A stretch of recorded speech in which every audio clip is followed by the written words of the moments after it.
Pourquoi le recrutement de Thiam au Vatican doit interpeller les Ivoiriens? Pour plus d'informations sur ce sujet, retrouvez-nous après le générique.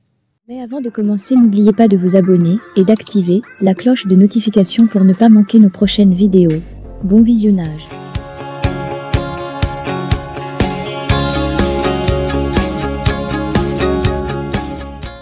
On vient de lire que Thiam, le grand cadre militant du PDCIRDA, a été sollicité pour travailler au Vatican. Encore le Vatican?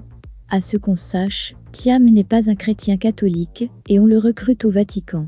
C'est d'ailleurs la première fois que le Vatican recrute un employé qui fait grand bruit.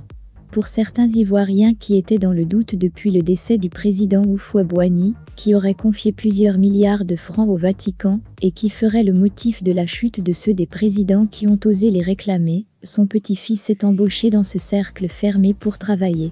Qui ne sait pas que le Vatican joue un grand rôle dans la gestion politique en Afrique, surtout dans les pays colonisés pour la France? Alors, l'entrée du petit-fils du président Houphouët-Boigny n'est-elle pas sujette à une formation pour la gestion politique de la Côte d'Ivoire? N'y serait-il pas en stage de formation politique? Mais Thiam ne nous dit pas non plus qu'il s'est converti à la religion catholique, jusqu'à preuve du contraire. Bientôt le PDCIRDA organisera son dernier congrès, le congrès déterminant pour ce parti. Son nom circule partout dans les cercles de ce parti, où il vient d'être nommé membre du bureau politique et vice-président. Tous ceux qui croient en lui croient les doigts pour qu'il participe pour une fois à ce congrès qui lui ouvrirait les portes de la présidence de la République. Viendra pas, ce qui est sûr, le contraire ne dira rien à personne, on le connaît pour ça. L'arrivée des BRICS fait paniquer l'Occident qui ne vit que sur le pillage des matières premières africaines et qui donne du courage à certains Africains d'espérer en des lendemains meilleurs. Le Vatican ne veut pas perdre la Côte d'Ivoire. En attendant, ils vont tout faire pour que le président Ouattara soit maintenu, le temps de lui trouver un successeur confiant et crédible. En la matière, le profil idéal, c'est bien Thiam, qui a été dans leurs escarcelles, bien formaté à jouer ce rôle.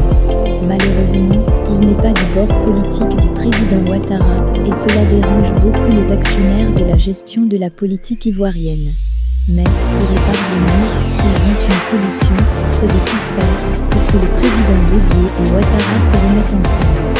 Le camp du président Bédié fait croire le contraire, mais ils finiront par s'entendre, car pour le moment seul Thiam peut faire leurs affaires. Ce passage de Thiam au Vatican n'est donc pas anodin, mais on le regarde. Si c'est pour éviter que la Côte d'Ivoire bascule dans le camp des BRICS, ils se mettront le doigt dans l'œil, car tout comptera en rapprochement. D'aventure, ils désirent faire obstacle à une nouvelle candidature du président Ouattara, qui a su tirer son épingle du jeu en saluant les Émirats arabes et ouvrant les portes de négociations avec. Si la France et ses partenaires décident du contraire de sa volonté, comme on le dit dans le jargon ivoirien, avant de mourir, caïman boit de l'eau, le président Ouattara se rapprocherait des ennemis des Occidentaux pour finir en beauté sa carrière politique. Le positionnement politique de Thiam et son atterrissage futur dans ce paysage politique devient une sérieuse épine dans les chaussures des Occidentaux qui voient le changement du monde, qui n'est pas en leur faveur. Sinon, pourquoi vouloir communiquer sur le recrutement de Thiam pour en faire un fanfare qui n'excite personne, qu'une minorité qui ne peut pas faire l'unanimité?